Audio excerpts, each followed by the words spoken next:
विश्वास साहब ने बुलाया as a UES president, unique education system के प्रेसिडेंट के नाते। यूनिक एजुकेशन सिस्टम क्या है और उसकी जरूरत क्यों है और क्यों पड़ी और क्यों शुरुआत की और कब किया गया।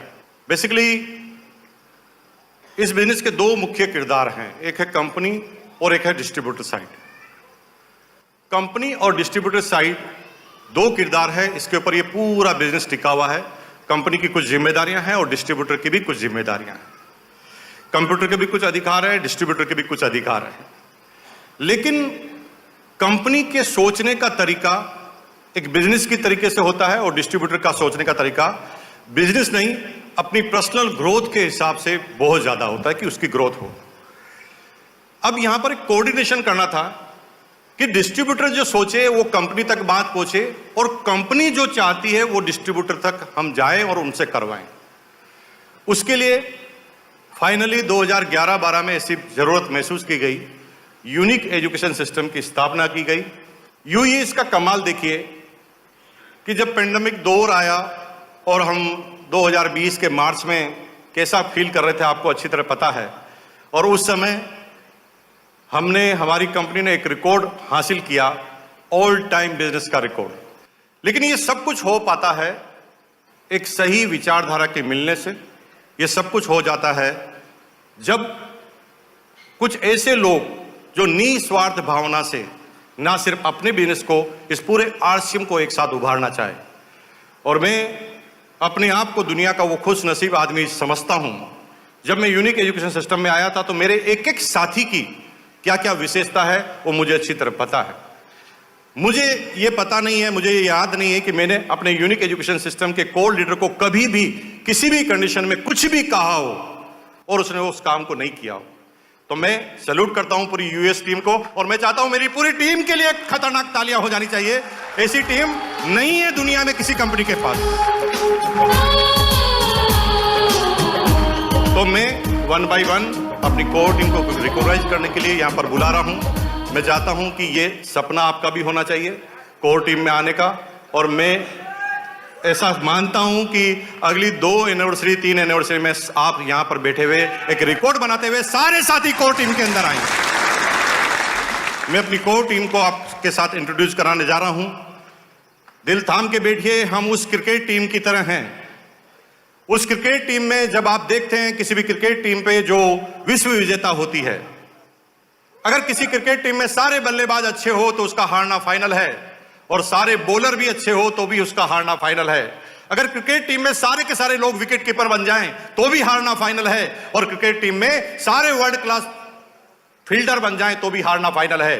लेकिन वही टीम जीतती है जिनके पास इन सारे लोगों का कॉम्बिनेशन होता है, और यूनिक एजुकेशन सिस्टम के पास इन सारे लोगों का कॉम्बिनेशन है। मैं चाहता हूं एक बार जोरदार तालियों के साथ यूनिक एजुकेशन सिस्टम के उन साथियों का आप स्वागत करें। इस कड़ी में आपके सामने बुलाने जा रहा हूं the brand new core team member, एक ऐसे व्यक्ति जिन्होंने एजुकेशन के दम पर अपनी टीम का निर्माण किया, जिसने डिसिप्लिन के नए मुकाम हासिल किए, जिन्होंने नए आयाम स्थापित किए।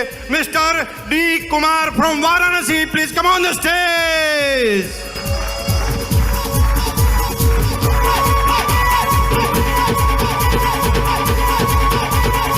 दिल थाम के बैठिए। इसी कड़ी में मैं आपके सामने बुलाने जा रहा हूं एक और डायनामिक लीडर, जी हां, जिसका मैंने अभी स्टेज पर नाम लिया, एक मुस्कुराता हुआ चेहरा, एक सिस्टमेटिक चेहरा, जिन्होंने सबसे तेज गति से बिजनेस को बढ़ाने का मुकाम हासिल किया।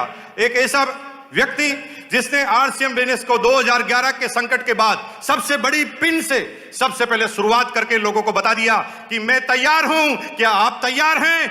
जी हां, आपकी जोरदार तालियों के बीच में mister Manjeet Singh, please come on the stage, core leader.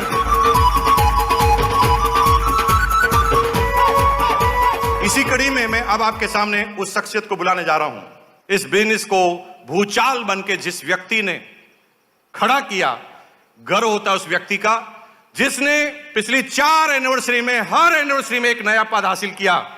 मैं साउथ इंडिया के उस हीरो को आपके सामने बुलाने जा रहा हूं जो हिंदुस्तान से आरसीएम के हीरो हैं, mister CRN Murthy and missus Agila K, please come on the stage. इसी क्रम में अब मैं एक ऐसे शानदार शख्सियत को इनवाइट करने जा रहा हूं। दोस्तों, मैनेजमेंट के नाम पर अगर उस व्यक्ति को कोई बात कही जाए उस चीज को जब तक वो फाइनल अंजाम तक नहीं दे दे, कभी सांस नहीं लेने वाले।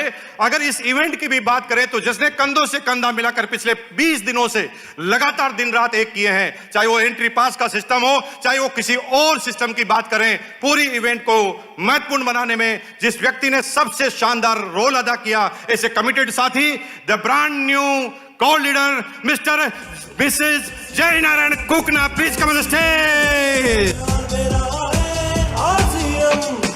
एक ऐसे दमदार साथी को आपके बीच में बुलाने जा रहा हूं। एक शख्सियत और है जिसने पिछले 20 दिनों से इस एनिवर्सरी के लिए भरपूर प्रयास किए हैं। जो आने वाले समय में मैं फ्यूचरिस्टिक अगर प्रेसिडेंटों की गणना करूं तो उन लोगों में उनका नाम आता है जिनके अंदर कमिटमेंट है, किसी काम को हाथ में ले लिया तो उस काम को पूरा करना, और पूरा करने के लिए तो हजारों आदमी होते हैं, लेकिन परफेक्शन के साथ पूरा करने वाले व्यक्ति उस ब्रांड न्यू कोर लीडर को आपके सामने प्रस्तुत कर रहा हूं, जो छत्तीसगढ़ से हमारे बीच में आए हैं, mister Shyam Agarwal, please come on the stage. Thank you दोस्तों। इसी क्रम में बुलाने जा रहा हूं हमारे सीनियर कोर साथी, ऐसे कोर साथी जिन्होंने कई सालों से आरसीएम के कोर टीम में आने के बाद ऐसे महत्वपूर्ण निर्णय करवाए और महत्वपूर्ण निर्णय कराने में अपनी राय को प्रकट किया, और उसकी वजह से आरसीएम के यूएस सिस्टम में, आरसीएम के अंदर बहुत सारे बदलाव आए। जो दिखने में पतले हैं मेरे भाई, लेकिन शख्सियत उनकी मिस्टर गांधी जैसी है। आपकी जोरदार तालियों के बीच में मिस्टर विनोद शर्मा को मैं आपके सामने इनवाइट कर रहा हूं, आपकी जोरदार तालियों के साथ मिस्टर विनोद शर्मा।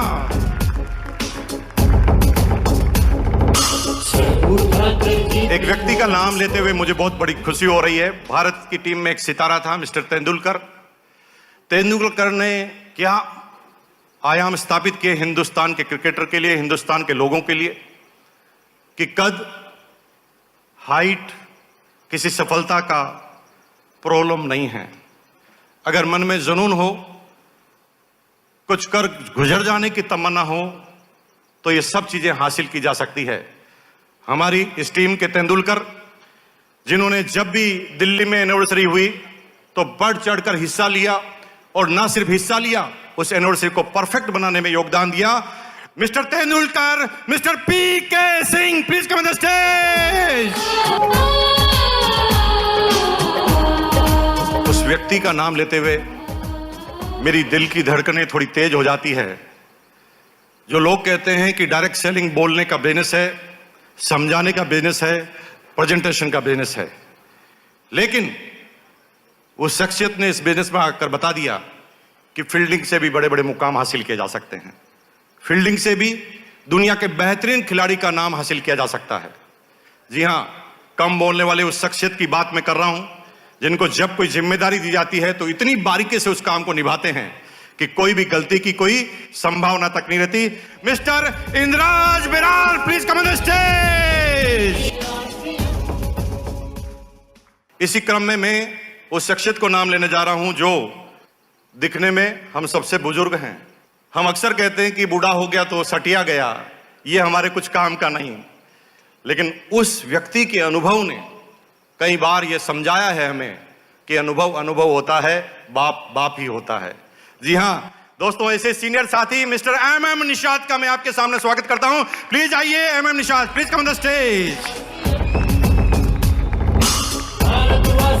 दोस्तों, टारगेट लेकर अगर किसी काम करने की, अगर किसी शख्सियत की मुझे याद आती है तो जिस व्यक्ति ने जब जो टारगेट लिया है अपने बिजनेस में, अपने सिस्टम में, उस टारगेट को सही मुकाम तक पहुंचाना, सही समय पर हासिल करना, और पूरी दुनिया को समझा देना कि प्लानिंग से अगर कोई काम किया जाए तो हर टारगेट आसान है, और जिन्होंने बीसी छाबड़ा जी के उस सपने को साकार कर दिया कि मैं कर सकता हूं और ये आसान है।